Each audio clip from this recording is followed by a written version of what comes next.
What if I told you that the greatest pain in the world is not physical, not even emotional, but spiritual? The pain of living a life that never discovered its true voice, a life that conformed, survived, and obeyed, yet never fully awakened to its calling. Think about it. How many people do you know who wake up every morning with fire in their eyes, purpose in their chest, and harmony in their soul? How many actually love the work they do, believe in the contribution they make, and feel they are part of something eternal? The truth is haunting. Most people live lives of quiet desperation, trapped in noise, distraction, and mediocrity. They play roles written for them by culture, by expectations, by fear. And when the curtain finally falls, the audience claps politely. But inside, the actor knows he never performed his own play. Stephen Covey saw this tragedy unfolding everywhere. After gifting the world The 7 Habits of Highly Effective People, a book that revolutionized leadership and personal growth, he returned years later with a deeper revelation. The 8th habit. Not just about effectiveness anymore, but greatness. Not just about surviving, but transcending. He realized that in the knowledge economy of the 21st century, effectiveness was no longer enough. You can be efficient, disciplined, and skilled, yet still empty. You can climb the ladder of success, only to realize it was leaning against the wrong wall. And that's why the 8th habit matters, because it asks the most important question of all. Will you find your voice? And will you help others find theirs? Voice. A word so simple, yet carrying the weight of destiny. Covey did not mean just speaking up or being heard. He meant something deeper: unique personal significance, the convergence of talent, passion, conscience, and need. Imagine a compass with 4 points. One points to what you are naturally good at, another to what ignites your energy, the third to what feels morally right, and the fourth to what the world desperately needs. We're all for meat. That is your voice. That is your calling.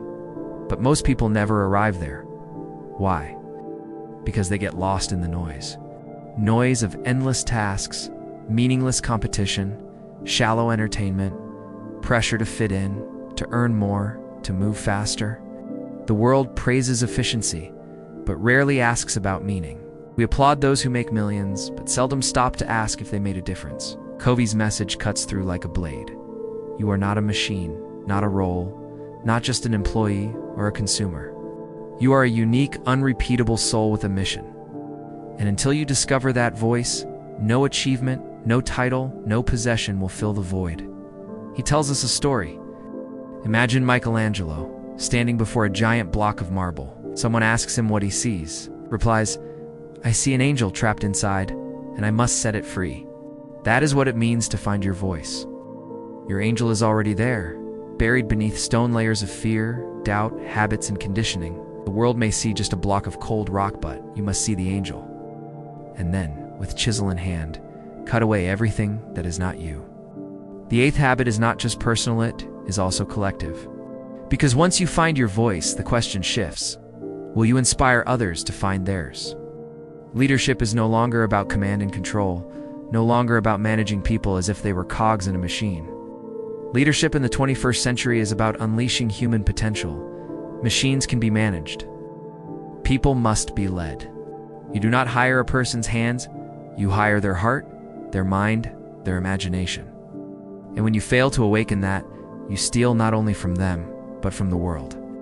Think of how organizations used to function. Industrial age celebrated control. Workers were extensions of the assembly line. Obedience was rewarded, questioning, punished. Efficiency was God. But the knowledge age is different. Now, the greatest asset is not land or machines. It is human creativity, passion, and moral authority. And that cannot be commanded. It can only be inspired. This is why Covey calls the 8th habit not just a habit, but a gift. A new way of seeing people not as things to be used, but as beings to be liberated.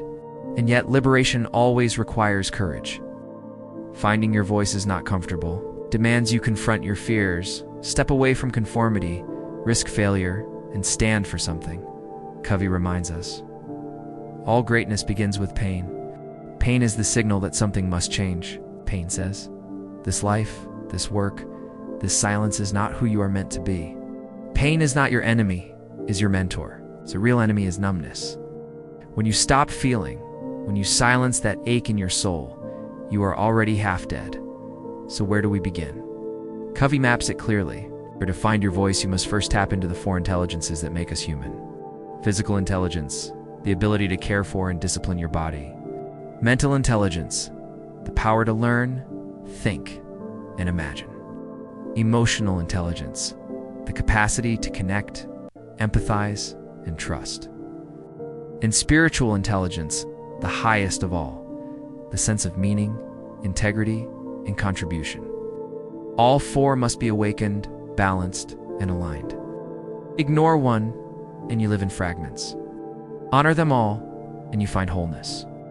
But Covey does not leave us in abstraction. He challenges us with stories.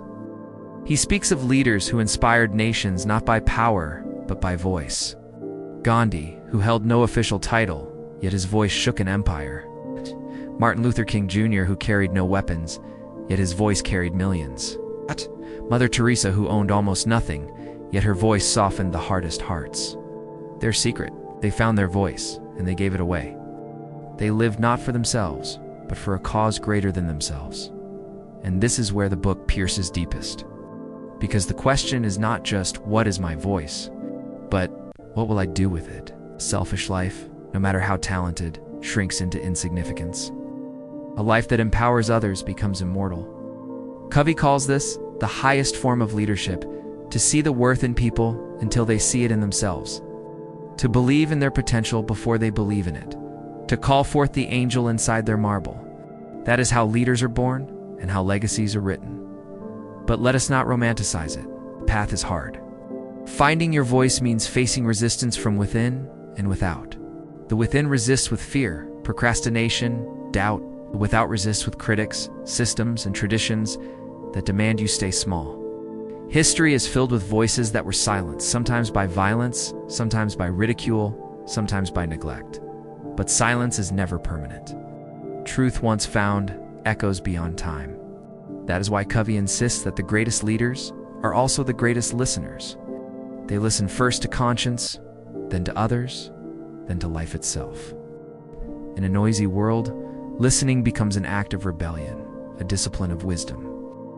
So what does it look like to live the eighth habit? Imagine waking up not to an alarm clock, but to a calling. Imagine walking into your workplace not as a cog, but as a creator. Imagine your conversations filled not with gossip or complaint, but with vision and encouragement. Imagine measuring success not by what you own, but by what you contribute. That is not utopia. It is what happens when enough people find their voice. The world shifts. Families change. Communities rise. Organizations transform. Because greatness, Covey teaches, is contagious. But there is one more truth we cannot escape.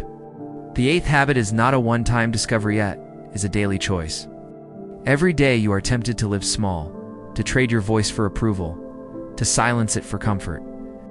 Every day you are tempted to see people as obstacles, tools, or numbers instead of souls. And every day you must resist. Leadership is not a position, it is a posture, a way of seeing the world. And you are already a leader, whether you admit it or not. Someone is watching you, learning from you, influenced by you. The question is not whether you will lead. The question is, will you lead with voice or with silence? Think of your life as a song. Only you can sing it. Only you can give it melody, rhythm, and meaning. If you refuse, the world loses that song forever. If you choose, the world is forever enriched. You don't need to be perfect. You don't need to be loud. You just need to be true.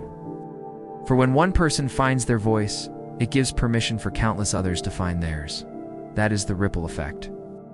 That is the revolution Covey envisioned. And now, the question rests with you.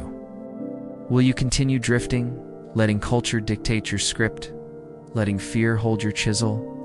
Or will you step forward, claim your voice, and carve the angel trapped inside your marble? Will you lead with power or with principle, with fear or with faith, with control or with compassion? The eighth habit is not about adding one more task to your list. It is about awakening to who you already are. It is about moving from effectiveness to greatness, from success to significance, from being managed to being inspired. It is about the quiet, undeniable strength that comes when your talent, passion, conscience, and need converge into a single voice. So here's the challenge. Find your voice. Write it, paint it, sing it, build it, teach it, serve with it. Then look into the eyes of others and help them find theirs. If you do, you will never be forgotten. Not because your name will be carved in stone, but because your voice will echo in lives you've touched, in hearts you've lifted, in angels you've helped set free. And if this message stirs something inside you, do not ignore it. That stirring is your voice calling you home. Follow it, live it, share it. The world is waiting for your song. If this journey has moved you, if it has made you think, pause, or dream, then don't keep it silent. Carry it forward. Share this message with someone who needs to remember they have a voice, someone who has forgotten their worth. Subscribe here, not just to a channel, but to a commitment to live with purpose, to lead with vision, and to awaken greatness in yourself and others. Because when you find your voice and help others find theirs, you don't just change lives, you change history.